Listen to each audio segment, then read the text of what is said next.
Hi, this is David with entry number 907 here on this rainy day.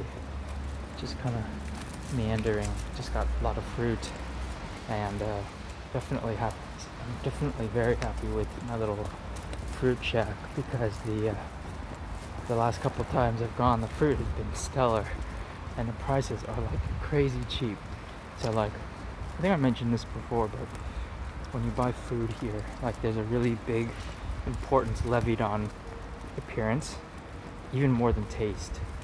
And so if the fruit is blemished in any way, it's usually discounted. And so this place already is pretty discounted. And then you buy some blemished apples, which means like they just have brown spots on them, like scratches or whatever they got in transport.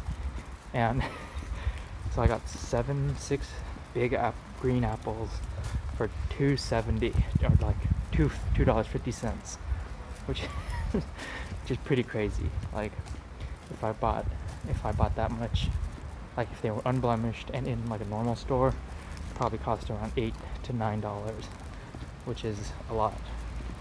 So, you know, all that is for naught. All the saving is for naught if the apples kind of suck. So hopefully they taste good.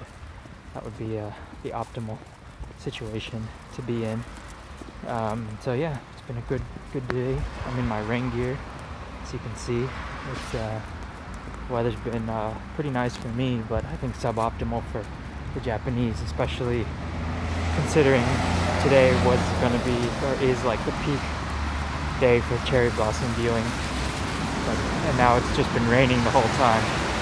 So, you know, I guess that kind of sucks for them, but you know, you can still see them. I've enjoyed what I've seen today. Another thing that I've really enjoyed is, or another little spot I found is okonomiyaki place. And okonomiyaki is like this Japanese, it's really hard to describe because there's nothing really like equivalent in Western food. It's kind of like a circular, like fried cabbage cake, I guess would be the best way to describe it. So if you know like a potato pancake, it's kind of like that, except with cabbage instead, I guess would be the best way to describe it. It's really good, and I found a couple of them, but none of them have been like what I want. There's one in the mall that's like really commercial and expensive. I'm sure it tastes fine, but I'd rather not pay like $9 for one. And I found another one that was like really small and cool and cheap, but it's too far away.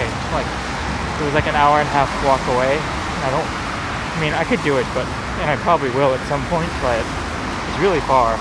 And the one I just found today is like half-hour walk and really cool. Like the inside is like a bar. So you know how like typically, like if you went to like a classical American diner, you would have like the hot griddle thing in the back, and then you would like sit at like a counter, and then like the cooks would cook like directly in front of you, but like on the back wall. But this style, so there's like a counter, like a Western style counter, but the griddle was like right in front of you. So it wasn't against the wall, it was like right on top of the counter that you sit at. So it's like a really cool, it's kind of like a teppanyaki situation, but like instead of it being like a little 3x4 griddle, it was like 15 feet long and like 3 feet wide. So it was like pretty cool. Yeah, so I'm really happy I found that. That was kind of a real boon today. You know, what's interesting is I already know this city and the accompanying one like better than the people who have been here for like six months, which is pretty crazy to me, at least. Like no one really explores the city, which I think is a shame, because it's actually pretty interesting. Like I understand that like for the majority of people it's probably lame because it is pretty small and there isn't like amazing shopping or whatever, but it's actually pretty nice, especially when you consider like the fact that there's not like a ton of like crowded situations. Like you're never getting pressed up against anyone because you're in like a tight space. There's no constriction. And that's really rampant in the major cities here in Japan, that you get these like rush hours where you literally get like smushed against stuff. You know, in Seoul they have it to a degree during rush hour, but there's nothing really like it, like they have in Tokyo, where if you go on the subway during peak hours, you literally get smushed next to someone in the subway. Like, they have these guys that work for the subway company that have these, like, imagine like a cane, but on the end of it there's like another like small like a T, right? It's like a long cane with a T on the end, and they basically just stand there, and then when the doors are like 5 seconds from closing, they just put the T towards the people who are trying to get in, and they literally pack you in like a cannonball into a cannon, except it's a train.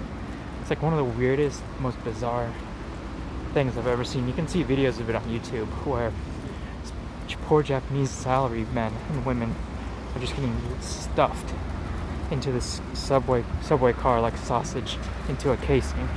It's brutal, but there's nothing like that here, so it's really nice. But anyway, I'm gonna end it here. I'm wicked tired from yesterday, so I'm running on fumes. Talk to you soon.